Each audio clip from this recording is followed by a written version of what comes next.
दोस्तों, आप सभी को याद होगा कि 22 अप्रैल को पहलगाम आतंकी हमले के जवाब में भारत की सेना ने पाकिस्तान पर एक उच्च तीव्रता वाला सैन्य अभियान ऑपरेशन सिंदूर 7 से 10 मई तक लॉन्च किया था।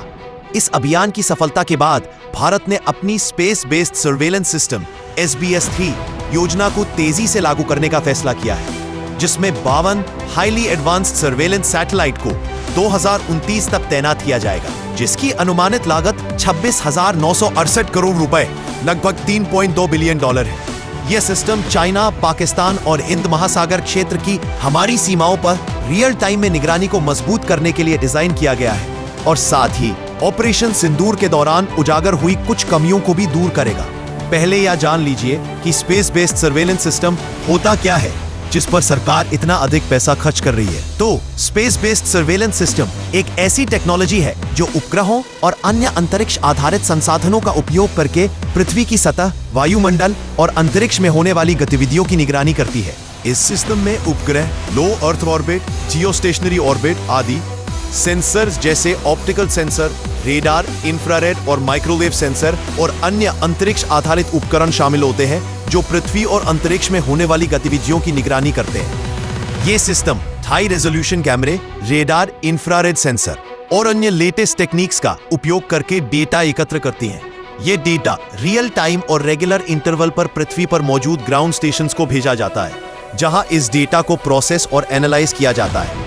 डेटा को उपयोगी जानकारी में बदलने के लिए डेटा प्रोसेसिंग और एनालिसिस सॉफ्टवेयर का उपयोग किया जाता है, जैसे कि मानचित्र, चित्र या विश्लेषणात्मक रिपोर्ट, और साथ ही उपग्रह और ग्राउंड स्टेशन के बीच डेटा ट्रांसमिशन के लिए स्थिर, मजबूत और फास्ट संचार नेटवर्क की आवश्यकता होती है। इस SBS-3 प्रोग्राम की टेक्निकल स्पेशलिटीज की बात करें तो आधुनिक उपग्रह 30 सेंटीमीटर तक के रेजोल्यूशन के साथ फोटो ले सकते हैं, जिससे छोटी छोटी वस्तुओं को भी देखा जा सकता है। कई सिस्टम्स रियल टाइम में डेटा प्रदान करते हैं जो इमीडिएट एक्शन लेने में सहायक होते हैं। रेडार और इंफ्रारेड सेंसर बादलों और रात के समय भी काम कर सकते हैं। उपग्रह पृथ्वी के किसी भी हिस्से की निगरानी कर सकते हैं, चाहे वो दूरस्थ क्षेत्र हो या दुर्गम स्थान। इस समय कई देशों और संगठनों जैसे अमेरिका का space based infrared system SBIRS, Europe का कोपरनिकस प्रोग्राम, स्पेसएक्स के स्टारलिंक जैसे सिस्टम्स के पास यह फैसिलिटी उपलब्ध है। भारत में भी इसरो द्वारा विकसित कार्टोसैट और रिसैट उपग्रह निगरानी और मानचित्रण के लिए उपयोग किए जाते हैं। नाविक नेविगेशन सिस्टम भारत का क्षेत्रीय नौवहन उपग्रह सिस्टम जो निगरानी और स्थिति निर्धारण में मदद करता है। SBS-3 से पहले SBS-1 प्रोग्राम भारत का पहला अंतरिक्ष आधारित सर्विलांस मिशन था, जिसकी शुरुआत 2001 में तत्कालीन वाजपेयी सरकार के कार्यकाल में हुई थी। इसका मुख्य उद्देश्य थल, जल और वायु सीमाओं की सुरक्षा व रणनीतिक निगरानी बढ़ाना था। इसके अंतर्गत कुल 4 सैटेलाइट्स लॉन्च किए गए: कार्टोसैट 2A, कार्टोसैट 2B, ईरोस-B और रिसैट 2। SBS-1 प्रोग्राम का प्रमुख उद्देश्य इन उपग्रहों से प्राप्त इमेजरी, जिसका रेजोल्यूशन 1 मीटर तक था, से सैन्य मूवमेंट, निर्माण गतिविधियां और वाहनों की ट्रैकिंग करना संभव था। इसके बाद SBS-2 प्रोग्राम, जिसे 2013 में लॉन्च किया गया था, का मकसद SBS-1 प्रोग्राम की क्षमताओं को आगे बढ़ाना और देश की सीमाओं व समुद्री क्षेत्रों की निगरानी को और आधुनिक बनाना था।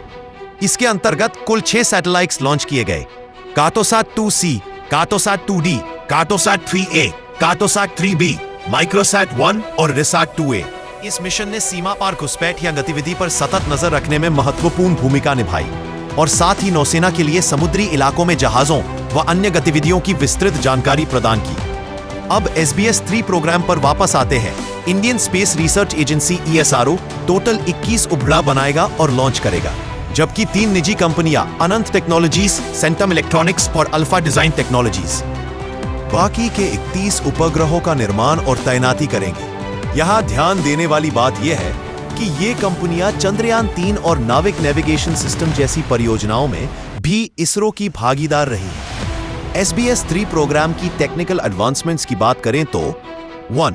AI enabled radar imaging, यानी हर मौसम और दिन रात निगरानी के लिए उन्नत सिंथेटिक अपर्चर रडार SAR तकनीक, जो पारंपरिक ऑप्टिकल उपग्रहों की तुलना में बादल या अंधेरे से प्रभावित नहीं होती। 2.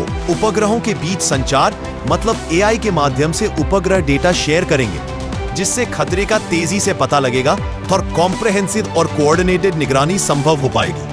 इस प्रोग्राम का main motive small revisit time duration, एक ही स्थान को दोबारा स्कैन करने का अंतराल और हाई रेजोल्यूशन के साथ इंटेंस सर्वेलेंस प्रोवाइड कराना है। ऑपरेशन सिंदूर के दौरान भारत ने 9 से 11 मौजूदा सैन्य उपग्रहों और मैक्सार टेक्नोलॉजीज जैसे कमर्शियल सर्विस प्रोवाइडर्स से डेटा परचेज करके उपयोग किया था। इनसे पाकिस्तानी सैन्य गतिविधियों, ड्रोन पथ और मिसाइल हमलों को ट्रैक करने में मदद मिली थी, जिससे 9 आतंकी शिविरों और 11 पाकिस्तानी हवाई ठिकानों जैसे नूर खान एयरबेस, रावलपिंडी पर सटीक हमले संभव हुए। लेकिन ऑपरेशन सिंदूर के दौरान कुछ कमियां भी उजागर हुई। मौजूदा उपग्रहों जैसे कार्टोसैट 3 में रिविजिट समय की सीमाएं, हर 4 दिन में एक बार इमेजिंग और रिजोल्यूशन लक्षित 30 सेंटीमीटर से कम रहा। इसके साथ ही स्पेस सिस्टम इंटीग्रेशन की कमी, मतलब समुद्री, वायु और भूमि आधारित डिफेंस नेटवर्क के साथ सैटेलाइट डेटा का पर्याप्त और तेज इंटीग्रेशन नहीं हो सका, जिससे डिसीजन मेकिंग में जरूरत से अधिक समय लगा। कुछ इश्यूज आने वाले समय में जरूर उठाए जाएंगे, क्योंकि SBS-3 प्रोग्राम से मिलने वाली हाई रेजोल्यूशन सैटेलाइट इमेजिंग से आम नागरिकों की गतिविधियों की निगरानी भी संभव है, जो कॉमन मैन की प्राइवेसी को वायलेट करता है। तो दोस्तों, आपको ये जानकारी कैसी लगी? अपनी राय कमेंट में जरूर बताएं। और अगर आपको ये वीडियो पसंद आया तो लाइक, शेयर और सब्सक्राइब करना न भूलें, ताकि आपको हमारे नए वीडियोस की सूचना मिलती रहे। धन्यवाद। भारत माता की जय।